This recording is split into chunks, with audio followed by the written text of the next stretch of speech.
मुक्तिदाता भारत का संविधान निर्माता बाबा साहेब के चरणों में श्रद्धा सुमन अर्पित करती हूँ तथा इस बहुजन समाज पार्टी के संस्थापक माननीय कांशीराम साहब जी के चरणों में श्रद्धा सुमन अर्पित करती हूँ और इस बहुजन समाज के हमारे परिवार को अभी तक संभाल के आगे तक लेके जाने वाली बहन कुमारी मायावती जी, जो संसद की शेरनी और आयरन लेडी भी कही जाती हैं, उनके चरणों में मैं अपने आप को समर्पित करते हुए इस बहुजन समाज पार्टी के मंच पर जितने बहुजन समाज पार्टी के सम्मानित पदाधिकारीगण, अधिकारीगण, आप सभी को जय भीम तथा इस बक्सर के किला मैदान में हमारे बहुजन समाज पार्टी से आए हुए जितने माताएं एवं बहनों, भाइयों एवं बुजुर्ग, गार्जियन, आप सभी को तहे दिल से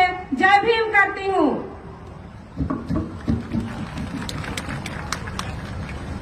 मैं पूरे बक्सर लोकसभा के सम्मानित जनता से अपील करना चाहती हूँ कि आप लोग अनिल कुमार सर को अपनी कीमती वोट दे करके भारी मतों से विजयी बनाने का काम करें, ताकि जब हमारे अनिल सर यहाँ से विजयी बनेंगे तब हमारी बहन कुमारी मायावती जी पार्लियामेंट में जाके और वहाँ की प्रधानमंत्री बनेंगी और जब हमारी बहन कुमारी मायावती जी प्रधानमंत्री बनेंगी तभी हम बहुजन समाज पार्टी का उन्नति होगा, विकास होगा। अन्यथा कोई भी समाज के, कोई भी पार्टी के लोग आएंगे, प्रधानमंत्री बनेंगे, लेकिन हमारे समाज का कोई विकास नहीं होगा। कहा गया है कि नारी के सम्मान में बहन जी मैदान में, हमारी बहन कुमारी मायावती जी हैं जो नारियों के सम्मान के लिए काम करती हैं और लड़ जाती हैं। हम लोग के लिए, आरक्षण के लिए भी हमारी बहन जी ही आवाज उठाती है। बाकी कोई जनता नहीं है, बाकी कोई पार्टी नहीं है जो हमारे समाज के लिए आवाज उठा सकती है। बीजेपी के सरकार में आप लोग देख ही रहे हैं कि बार बार हर क्षेत्र में, भारत के हर कोने कोने में हमारी बहन कुमारी, हमारी बहन बेटियां कहीं सुरक्षित नहीं है। हर जगह देखिए, अभी बहुत जल्द का घटना है, मणिपुर में आप लोग देख ही रहे थे कि बहन बेटियों को नंगा घुमाया गया।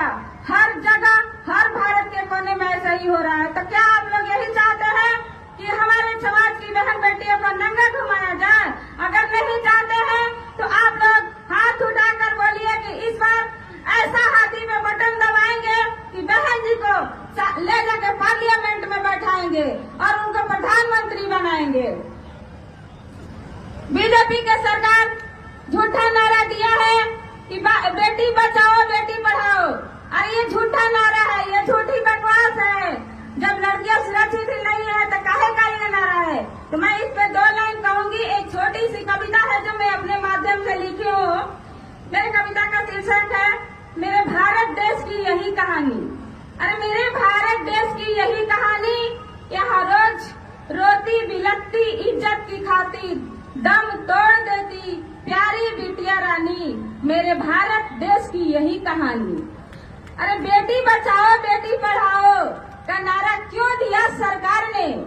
अरे बेटी बचाओ बेटी पढ़ाओ का नारा क्यों दिया सरकार ने? ये सोच के होती है हैरानी, ये बीजेपी सरकार है नाकामी। मेरे भारत देश की यही कहानी, यहाँ रोज रोती बिलखती इज्जत की खातिर, दम तोड़ देती प्यारी बिटिया रानी। मेरे भारत देश की यही कहानी। तो इस कहानी को बदलना होगा। और कैसे बदला जाएगा? अपने वोट के माध्यम से। जो हमारे बाबा साहेब ने हमें ये वोट डालने का अधिकार दिया, इसके माध्यम से हम लोग अपना सरकार बनाएंगे। जो सरकार अच्छा काम नहीं करेगी उसको अपने वोट के माध्यम से हटा के फेंक देना है और दूसरी सरकार को हमारी बहन कुमारी मायावती जी को लाना है। क्योंकि जब तक हमारी बहन जी नहीं आएंगी सरकार में, तब तक हमारा संविधान सही से नहीं चल पाएगा। जो संविधान हमारे बाबा साहब ने लिख के दिए, वो संविधान अभी तक अच्छे से लागू नहीं हुआ और उसे खत्म करने के चक्कर में भी लोग लग गए हैं। इससे पहले कांग्रेस की सरकार थी, कांग्रेस के सरकार में भी हमारे संविधान को सुरक्षा नहीं रहा। उस टाइम में भी इंदिरा गांधी के सरकार में हमारे संविधान को बहुत बार संशोधन हमारे संविधान में हुआ, बहुत बार छेड़छाड़ हुआ, तो न हमारे कांग्रेस के सरकार में हमारा संविधान सुरक्षित रहा, न हमारे बीजेपी के सरकार में हमारा संविधान सुरक्षित रहेगा। ये संविधान हमारे बाबा साहब का लिखा हुआ है, तो हमारे परिवार के हाथों में रहेगा, तब ये संविधान सुरक्षित रहेगा। और हमारी बहन कुमारी मायावती जी के हाथों में रहेगा, तब ये हमारा संविधान सुरक्षित रहेगा।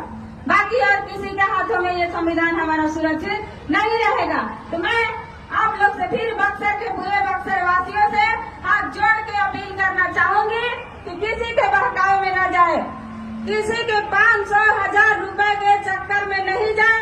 और बहुत सारे लोग आएंगे, बीजेपी के लोग आएंगे, राशन का लालच देंगे कि आप लोग को तो राशन दिया जाता है और भी दिया जाएगा।